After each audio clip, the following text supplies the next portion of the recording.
नमस्कार बंधुरा आज साबुदाना दिए एक मजादार पिठा तैरी करब। एर जन्य प्रथमे साबुदानागुलो जलेर भितर दिए भालोभाबे धुए नेब।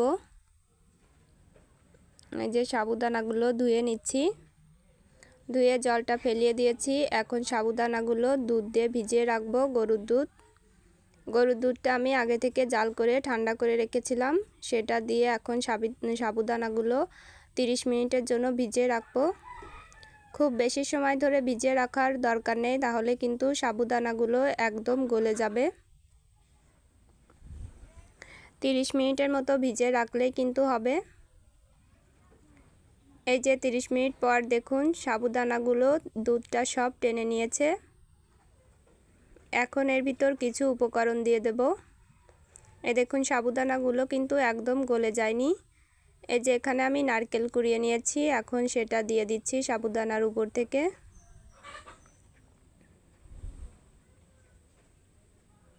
সাবুদানাগুলো কিন্তু জল দিয়েও ভিজিয়ে রাখা যায়। এই যে এখন আটা দিয়ে দিচ্ছি।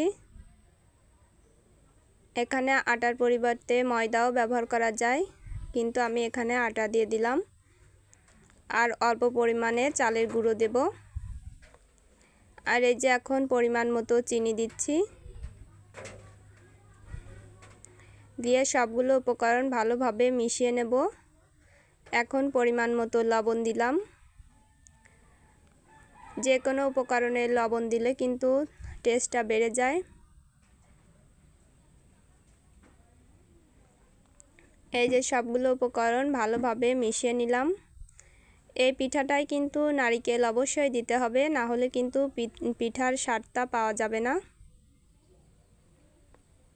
নারকেল দিলে কিন্তু পিঠার স্বাদটা অনেক বেড়ে যায়। এখন এই যে কড়াইটা বসিয়ে নিয়েছি চুলার উপর। কড়াইটা গরম করে কড়াইতে সাদা তেল দিয়ে দিলাম।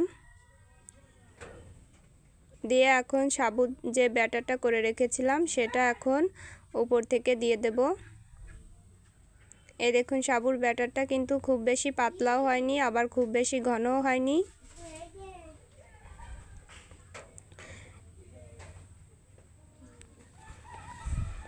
এই যে এখন তেলটা হালকা হাতে নাড়িয়ে চাড়িয়ে দিচ্ছি।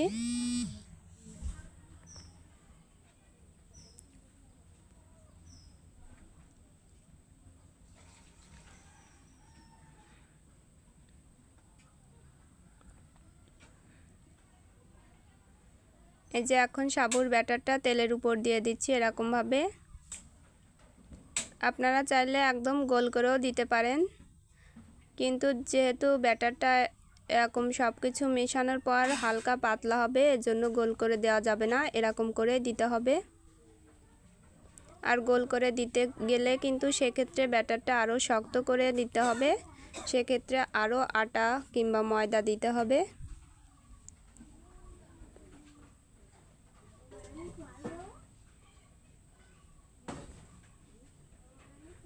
এই যে দিয়ে নিলাম।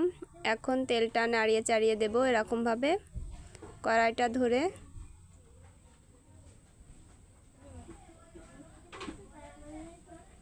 এরকম করে তেলটা নাড়িয়ে চাড়িয়ে দিলে কিন্তু সাবুর পিঠাগুলো খুব সহজেই উঠে যাবে। এই যে দেখুন সাবুর পিঠাগুলো আমি এখন উল্টিয়ে নিচ্ছি। এই যে এরকম ভাবে উল্টিয়ে নিতে হবে আর এরকম লাল লাল করে ভেজে নিতে হবে। এই পিঠাটা তৈরি করা কিন্তু খুবই সোজা আর খেতেও অনেক মজা হয়। এই দেখুন এই যে এরকম ভাবে সবগুলো লাল লাল করে ভেজে নেব।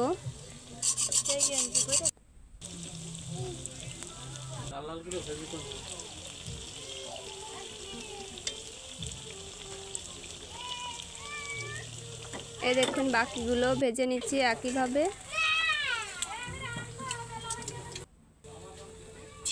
এই যে এগুলো ভেজে নেওয়া হয়ে গেছে, এখন তুলে নিচ্ছি। নিয়ে বাকিগুলো দিয়ে দেব একইভাবে। এই যে এরকম ভাবে বাকিগুলো সব দিয়ে দেব।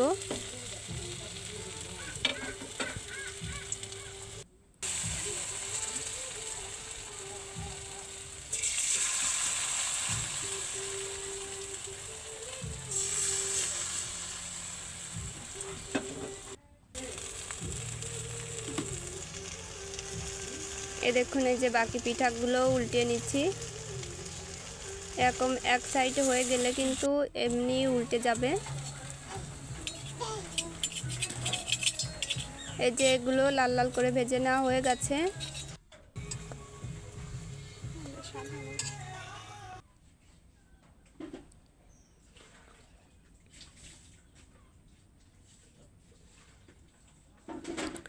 এই দেখুন এগুলো সব একইভাবে ভেজে নিতে হবে। খুব বেশি পরিমাণে ভেজে নেওয়ার দরকার নেই, হালকা পরিমাণে লাল লাল করে ভেজে নিলে হয়ে যাবে।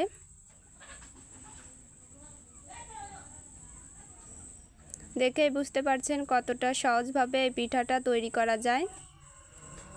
এই দেখুন সবগুলো পিঠা আমি ভেজে নিয়েছি, আর কত সুন্দর দেখতে হয়েছে, আর খেতেও কিন্তু অনেক টেস্টি হয়। এই যে এখন আমি একটা পিঠা ভেঙে দেখাচ্ছি কতটা নরম হয়েছে পিঠাটা। এই দেখুন কতটা নরম হয়েছে, দেখেই বুঝতে পারছেন। এই পিঠার রেসিপিটা কেমন লাগলো কমেন্ট করে জানাবেন। ভালো লাগলে একটা লাইক করবেন।